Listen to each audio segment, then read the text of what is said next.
So let's, now that you know the answers to activity 9 on page 137, let's go over these sentences so you can build up your fluency, all right? Your fluency and your accuracy in saying the sentences. So the first one, we know the word is authorities with a plural ending I-E-S. One authority, many authorities, right? Got authorities. Let's say that academic word, authorities. All right, now let's ask the question. We asked several leading authorities. Oh, wait a minute. Turn that back on, please. Let me see what happens when you turn it on. Oh, is this better? Is that better for you? Yeah. Okay, and you can see the screen much better? Yeah. All right, good. You're not going to fall asleep on me, right? Don't get drowsy and nod off. Promise? Okay, good, good. All right, and what is the word? Authorities. Okay, leading authorities. Leading, what does leading mean? You know what it means to be a leader, right? Are you at the top or at the bottom when you're a leader? You're the top. You're number one. Okay, leading authorities means many authorities, but the ones who are at the top. We asked several leading authorities about sleep and sleep disorders. Repeat. We asked several leading authorities about sleep and sleep disorders. You know what disorders are? You know order, right? Everything is in order. But if we have something in disorder, dis means not, right? Bad, it means bad. Something that is bad, not. So disorders means some problems. If you have sleep disorders, there are many kinds of sleep disorders. Some sleep disorders mean you can't fall asleep at all, or you sleep for a short time, or you don't sleep well. All right, those are some sleep disorders. Some sleep disorders also may be caused because you can't breathe. You can't breathe. Do you know people who snore? Do any of you know people who snore? Yes or no? Snore. You know snore? Yes. You know, how do you snore?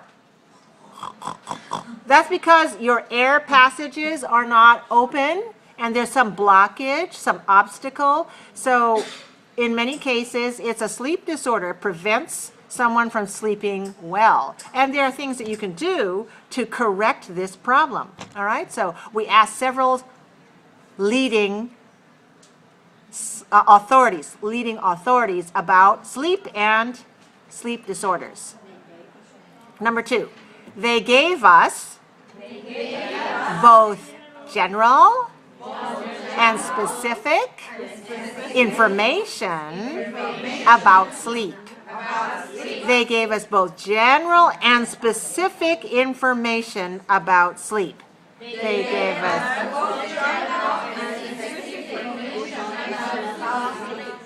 All right, good. Number 3, perceive. Can she perceive anything? Around her now? Maybe have you ever been in the hospital and the doctor gave you an anesthetic? That means it puts you to sleep. Has that happened to you before?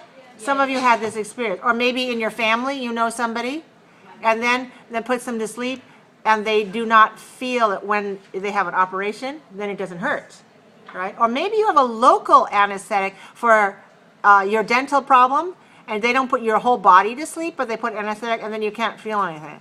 And then when you get out of the doctor's office, you can't feel it. You talk a little funny because you can't really know. Does that ever happen? Does that ever happen to you? Yes. Yes. Okay. So in this case, maybe the person is asleep naturally, or maybe because they're sick, or maybe because they have an anesthetic in their body. So we ask this question: can she perceive anything around her now? Can she perceive anything around her now? 4, no. She's fast asleep. Now, I want to tell you about the meaning of fast in this case. Fast means strong, strictly asleep. So this does not mean quick. This means certainly very asleep. So she's fast asleep means not lightly, but heavily asleep, all right? So this is an adverb. We use this common when we say fast asleep. Fast asleep means strongly heavily, deeply asleep. She's fast asleep. No amount of stimulation can keep her awake now.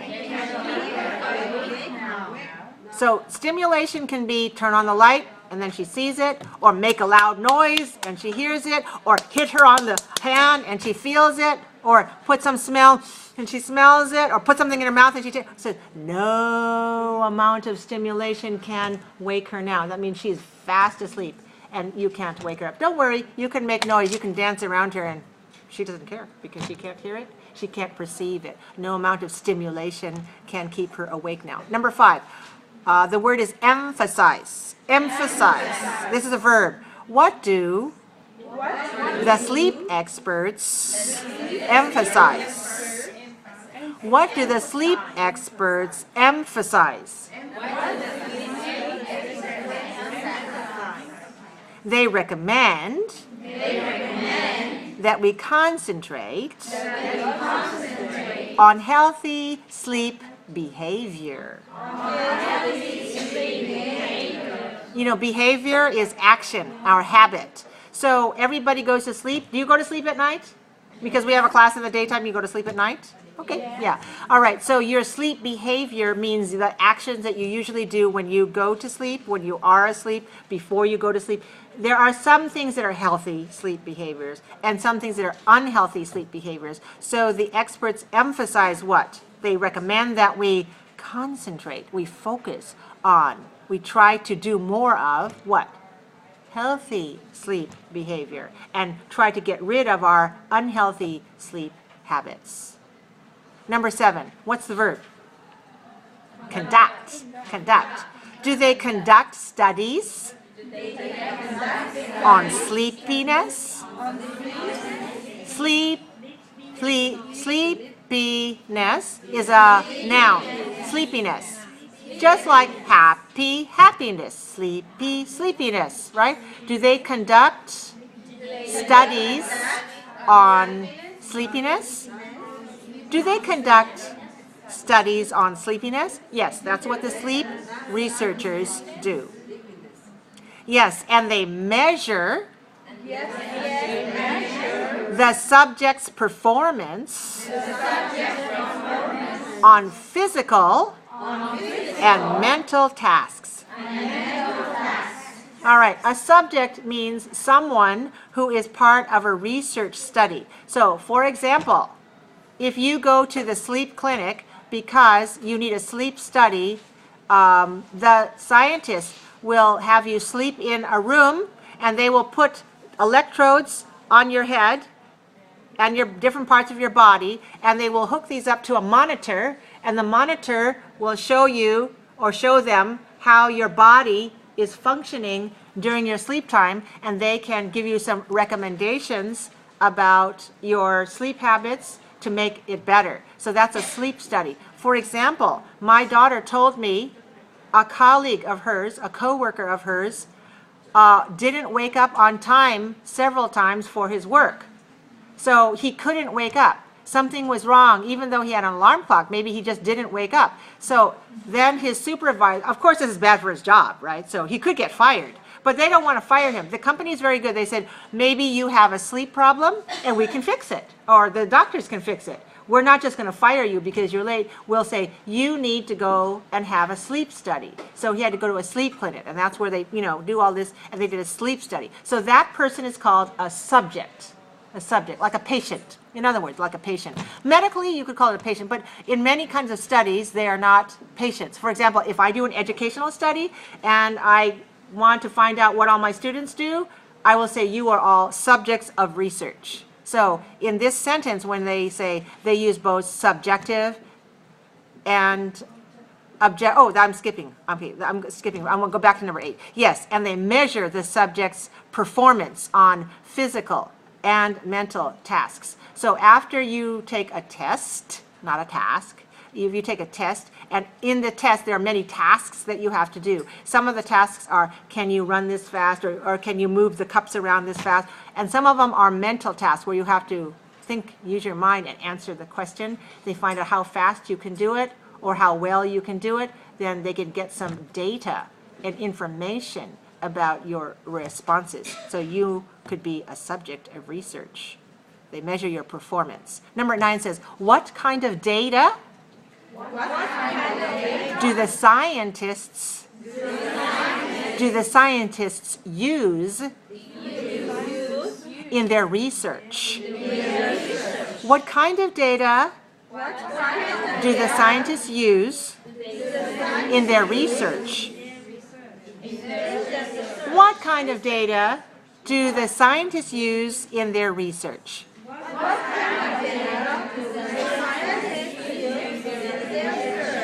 All right, they use two kinds of research. They use two kinds of data. They use both subjective and objective data.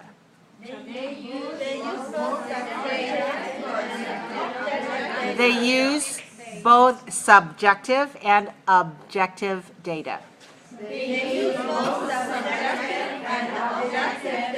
So, and they use subjective data. They ask the subjects to say, how do you feel about this? What's your opinion on this? And that's subjective. They use objective data. They measure according to some sort of monitor. All right, number 11. What word did you fill in? You filled in 2 words, right? Yes. Internal mechanism. Let's just say this phrase, internal mechanism. Internal mechanism. Is the biological clock an internal mechanism? Is the biological clock an internal mechanism?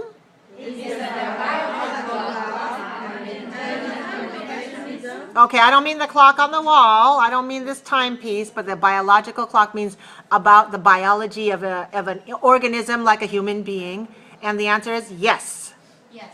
It's a brain process that controls when we sleep and when we stay awake. Yes, it's a brain process that controls when we sleep and when we stay awake. So that's what the brain, that is what the biological clock does. It also controls many other things in our body throughout our life cycle. For example, we have many women in our class, right? So women are always concerned, if they want to have children, then they have to pay attention to their biological clock, because there are certain ages that women can become pregnant, not before then, but a certain age, and then until a certain age, and then after that, no more babies, right? So this biological clock is some internal mechanism that controls how your biology, how your body functions, and if you pay attention to those sorts of things, then maybe you'll be lucky and have healthy children. I have 2 healthy babies. I'm lucky. So the biological clock does a lot of things that control how you sleep and when you sleep, when you stay awake. Those are just 2 of the things, and those are important for our chapter about sleep. Let's turn the page and look at 13. It is about the word, what's the word that we filled in here? Function, right. And we're using it as a verb. How do people function when they haven't had enough sleep? How do people function when they haven't had enough sleep?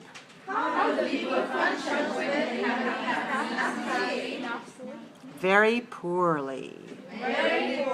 The results of sleep deprivation cost the American economy at least $150 million a year. All right, so let's look at the word deprivation. Deprivation, 4-3. So you'll see the footnote at the bottom of the page, and what does it say about deprivation? Deprivation.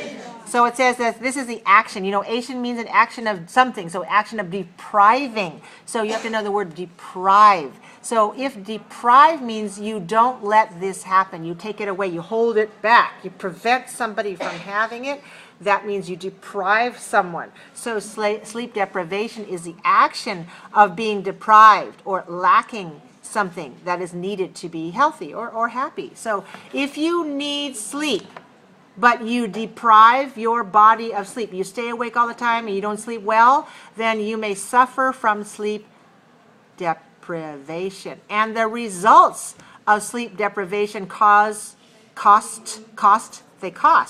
the American economy, the whole economy over the nation, at least $150 million a year, probably more because inflation. And that means because of accidents, because of missed work, because of deaths, a lot of the things that happen because people don't have enough sleep, they don't have the mental capacity or the physical ability to do things correctly, they make mistakes. And those mistakes are very costly to the whole economy. So we have to be careful, not only for our personal health, but for people around us, in our community, in our state, in our whole nation, and globally, because a lot of our economy is global economy. And the things that happen that are due to lack of sleep can damage not only the local area, but all the way around the world. The word is economy, 4-2. Can you say that word for me? Economy. Good. All right, number 15. What is the word that we're looking for in this blank? You told me already before. Tell me again. Accumulates. What happens when sleep debt accumulates? What happens when sleep debt what happens when sleep debt accumulates? Okay, so that means suppose your body needs 8 hours of sleep, but you only slept 5 hours. You have 3 hours debt. You know what I mean? Yeah. And then the next time you sleep only 6 hours, and then you have 2 hours debt. So together, 2 hours plus 3 hours is 5, so you have a 5-hour sleep debt. What happens when it accumulates? It piles up, it increases, it adds up. Here's the answer. In the number 16, what's the word, the academic word is? Consequences. Consequences. 4 syllables with the extra syllable is for the plural. One consequence, many consequences. What are the consequences? Some consequences of insufficient sleep. Do you know insufficient? Insufficient is an adjective meaning not sufficient, not enough. The word enough is an adjective, and we don't have a negative for enough, but we have a synonym for enough. Enough and sufficient are synonyms, and sufficient has a negative prefix in, so we use the negative insufficient. Insufficient. Let's say that word. Insufficient sleep. Insufficient sleep. Some consequences of insufficient sleep are crankiness, loss of energy, and lower productivity. Productivity. How many syllables? Productivity. 5. Where's the stress? 3. All right, watch me and show me. Productivity. Good. Lower productivity. Remember, we met this word as an adjective, productive. 3-2. And the noun, the activity of productive is productivity. So you have to be careful. In writing, it looks similar, but in spoken English, the stress changes. All right, the whole sentence. Some consequences of insufficient sleep are crankiness, loss of energy, and lower productivity.